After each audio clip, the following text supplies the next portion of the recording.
I want you to picture something. You are at your desk, it's late, you are just browsing YouTube, or maybe scrolling through Facebook. Just a normal evening. But now zoom out. Imagine there's a network admin, or maybe a state sensor somewhere in a huge data center, and they are watching the wire. They are running a packet sniffer and see your traffic. And here's where it gets weird. You are watching a YouTube video, but the sensor, they look at the TLS handshake and the destination says Microsoft.com. But wait, how is that even possible? And why would you even want to hide the actual destination of your encrypted traffic? Today, I will show you how to use Xray with Reality to achieve a level of stealth that makes traditional traffic analysis methods struggle to pinpoint your true destination.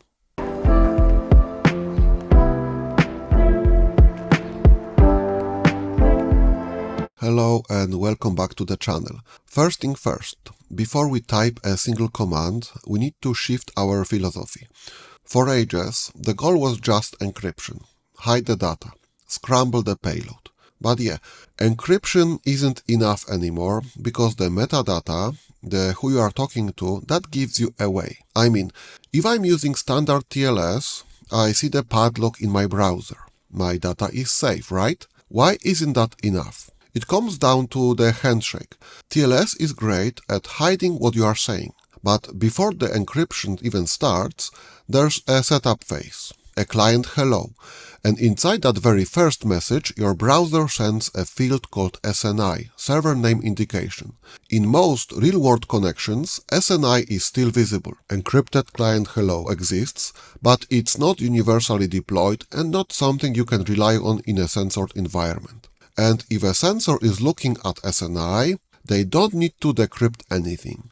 If they see a blocked domain in the field, the connection gets cut. In my previous video, we solved SNI blocking by buying a domain, getting a real certificate and routing all traffic through it. That works, but it has two big problems. First, maintenance. DNS, certificates, renewals, keeping a site alive, it's a lot of overhead. The second issue is the sensor can block some random domain easily. No one cares, especially if they see a large traffic to a small site. So today we are doing something different. We'll hide the destination of our traffic without buying a domain, without managing certificates, and instead of pretending to be a small site, we'll pretend to be a very large one. Instead of trying to be a Bob School website, we'll mimic the handshake of a giant, like Microsoft or Apple. If the SNI says Microsoft.com, they cannot block that. Well, they could, but the collateral damage would be insane. You would break Windows updates, Outlook, Azure, GitHub. It's a too big to fail of privacy tools. And we'll do all of this without owning a domain or a certificate. Before we get into the how, and it really does feel like a magic trick, let's lay out the architecture. We are still using a 3-layer model. First, VLESS. This is the proxy protocol. It encapsulates our TCP and UDP traffic. Second, the transport layer that carries the traffic over the network. Things like TCP, WebSockets, gRPC or QUIC. Today we'll be using plain old TCP. And finally, the security layer. Without it, everything on the wire would be visible to the outside world. Normally, that would be TLS, but today we replace it with Reality. From the outside, Reality looks like TLS, but internally it's something else. It mimics TLS behavior, fingerprints, timing, packet structure, without being a traditional TLS endpoint. It masks SNI, simulates browser fingerprints, and uses pre-authentication to decide whether to open a tunnel or silently fall back to a real website. Let's set up the server. I'm using an Ubuntu Cloud instance as the exit node. All our internet traffic will flow through this machine. First, I will install Xray. Now let's go to the configuration directory, remove the existing config, and fetch a sample. Then let's open the configuration file. The server listens on port 443 TCP using VLESS. Encryption at the VLESS layer is disabled. Reality will handle that. For user authentication, we need UUID, the Universally Unique Identifier. This acts as a user ID. Let's generate one. It can be either a random one, or if you want deterministic ID, you can provide a seed, so you get the same ID every time. Let's copy the ID, and paste it into the configuration. You need to make sure the client uses the same ID. The flow is set to Vision, transport is TCP, security is reality. In standard TLS, you'd buy a domain and get a certificate. In reality, you don't. Instead, during the handshake, the server pretends to be the real high-traffic website like Microsoft or Apple. Next, there are reality settings. To resist active probing, you set a target. What does it mean, active probing? When someone tries to connect to your server themselves to see what's there and they are not authorized, the server doesn't reject them. It says, "Oh, you wanted Microsoft? Sure, here you go." And it forwards their traffic to the real Microsoft website. The server just shows them the actual Microsoft homepage. That's the target. A real website that unauthenticated requests are forwarded to. Then there's the SNI, the server name indication. This is the domain name the client claims to be visiting during the initial TLS handshake. Mind that the domain in the target should match the domain in your server names. So let's talk about picking a target. We've been using Microsoft, but you cannot just pick any website. There are requirements. This domain must exist. It should be a stable and popular site, and most importantly, if the authentication fails, Xray server will forward the traffic to that site. Also, the site has to match the profile of the reality protocol, so it must support TLS 1.3 and HTTP 2. Why so specific? Because the protocol is hard-coded to mimic the packet structure of those modern protocols. You can test if your target meets the criteria with CURL. The SSL connection we are using is TLS 1.3 and application layer protocol was negotiated to HTTP 2. There's one more gotcha called IP reputation mismatch. This is by far the most common mistake. You set up your server, you pick Microsoft.com as your target. Sounds great, right? It's Microsoft. Huge traffic, very trustworthy. Who's going to block Microsoft? Nobody. But you are hosting your server on a cheap $5 VPS from DigitalOcean or Hetzner, which is what most people would do. And there's the problem. Sophisticated firewalls have a map of the internet. They know which IP addresses ranges belong to which companies. They know Microsoft don't run of a cheap server in Frankfurt. The firewall sees the mismatch. It says the SNI claims this is Microsoft, but the IP address range belongs to a generic data center. Verdict? Blocked. So how do you avoid that? You have to pick a server name that belongs in your server's neighborhood. If you are hosting on AWS, pick a target that's also hosted on AWS. So don't pretend to be Google if you are living in a DigitalOcean data center. Next, authentication. Reality replaces certificates with X25519 keepers. No certificate authorities, no expiration dates. Let's generate X25519 keeper. Private key goes on the server, public key goes on the client. A direct one-to-one trust. Let me copy the private key and paste it in the private key field on the server. Finally, short ID. It's just a small hex string that needs to match on the client and the server. It's an early rejection filter. Why do we need that if you already have the keys? It's all about performance. Think of the short ID as a bouncer at the front row of a club. The crypto math, X25519 authentication, is computationally expensive. It uses CPU. If someone were to flood your server with junk requests, you don't want the server to waste all its energy trying to decrypt them. Let's generate short ID with OpenSSL. Then I will copy that string and paste it in the short ID field. Okay, our Xray server configuration is ready. I will restart Xray to load the configuration. Now the client. I will install Xray the same way.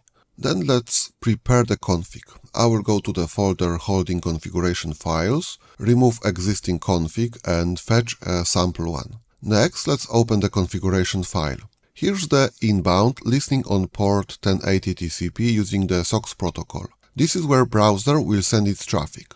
Outbound uses VLESS pointing directly to the server IP. No domain needed.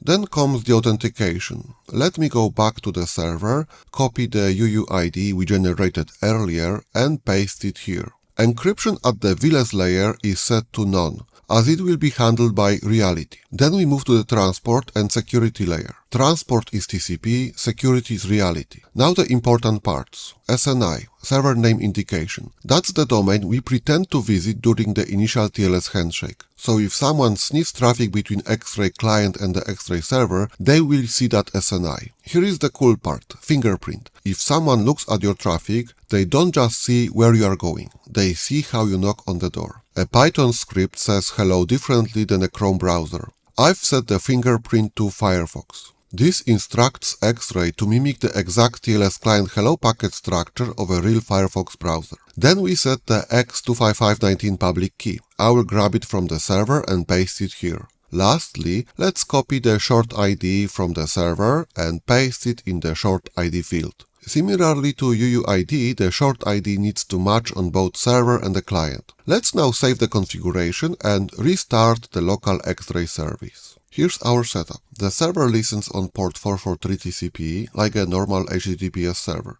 The client listens locally on port 1080 TCP.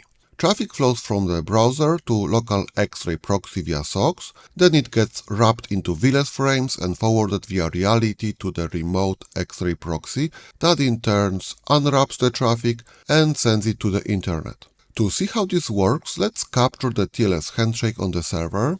Let's also capture the TLS handshake on the client device. Now I will generate some traffic. I will go to ipinfo.io, a page that returns the IP address that initiated the connection. The tunnel works. But look at the client capture. The destination IP is our server, that's expected. But the SNI says Microsoft.com. Anyone watching the wire thinks we are browsing Microsoft. Now the magic. If we look at the Xray server capture, we'll see it not only connects to ipinfo.io to fetch the content, but also opens a real connection to Microsoft. But why? Because it needs a real TLS handshake to stay indistinguishable. If anyone was looking at the wire, it could compare Xray server reply with a real server reply, and if they differ, it would flag it. So how can it handle an encryption handshake for Microsoft if it doesn't have Microsoft's private key? The answer is it cannot, and it doesn't even try. This is where it gets really interesting.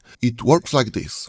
I'm the client, I send the client hello packet. The SNI is set to Microsoft.com. The Xray server gets it, it knows it doesn't have the certificate, so what does it do? It basically hits pause on your connection. Then it opens its own separate real connection to actual Microsoft server. It forwards your client hello and just waits. The real Microsoft server gets the hello, thinks everything is normal, and replies with its valid signed certificate and server hello. The Xray server then generates a completely new temporary certificate on the fly. It takes the handshake parameters from Microsoft, but replaces the certificate entirely with this dynamically generated one, and sends a modified server hello back to the client. Here's the key point. The server never decrypts Microsoft traffic.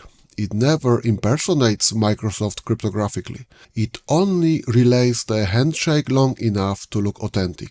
After that, the server and the client perform a short key exchange. The server embeds a proof derived from that exchange into the temporary certificate, and the reality-aware client knows how to verify it. If the verification succeeds, the connection switches from passive relay mode into tunnel mode. If authentication fails, nothing special happens. The server simply keeps forwarding traffic to the real Microsoft server, and the client just sees the normal website. That's the pivot. The reality protocol is always watching. If the client is an authorized user with the right keys, the server recognizes it and silently switches the connection into a proxy tunnel. If not, the traffic continues to Microsoft as if nothing unusual ever happened. Let's try it now. I will connect directly to Xray server via HTTPS. We'll use a DNS override. Basically, we'll say, don't go to a DNS server to find the IP for Microsoft.com. Instead, assume that at port 443, the IP address is 158.101.197.57. We got a valid response. A real site. Invisible, undetectable. Here's the part most people miss. Encrypted doesn't mean safe, but sensors don't just look at where you connect, they analyze how your TLS handshake looks like. every piece of software, Chrome, Firefox, Python script, they all start a TLS connection in a slightly different way. They offer different cipher suites in a different order with different extensions. So we need to make sure that our request looks like it is coming from a web browser. It needs to use specific ciphers, extension orders and padding. To demo that concept, let me go to tlsinfo.me. Based on the client hello packet of our TLS handshake, we got a TLS fingerprint. It's like a digital signature for the software making the web request. There are two versions of that fingerprint. JA3, that's the older version, and JA4, that's the newer version. A JA hash is just a mathematical formula that takes all those little details of your hello and turns them into a single unique signature, a fingerprint. We can now open JA3 database and decode that hash. Do you see that? The site immediately knows we are running CURL client on Debian. Just by looking at the hash, it can identify all the information encoded in the TLS client hello. Now imagine this. You see a connection to Microsoft.com, but the JA3 fingerprint says, I'm a Python script. That's weird. Normal people don't browse websites with a script. They use a browser. It's an anomaly, so it gets you blocked. So the key takeaway is, if someone looks at your HTTPS traffic, they not see only the source and destination IPs and the SNI, but they also can identify what kind of browser and operating system you are using. Let's see how Reality fixed that. I will capture the JA3 fingerprint on the Xray client. Now let's make a request. I will grab the JA3 hash of the client hello that Xray client sent to Xray server. Let me decode it. The result no longer looks like CURL. It looks like Firefox. So to sum up, Reality hides your destination and makes your traffic look like a real browser. And that brings us to our final thought. We are now in an era where the most secure way to communicate is to pretend you are talking to someone else entirely. We used to think privacy was about building a high wall. Now it seems privacy is about wearing a mask that looks just like anyone else in the crowd. What does it say about our digital world when our best disguise is conformity? When standing out is the most dangerous thing you can do? It suggests that anonymity isn't about being invisible anymore. It's about being indistinguishable. Something to think about next time you see that little padlock in your browser. Thanks for watching, stay safe, and I'll see you in the next one.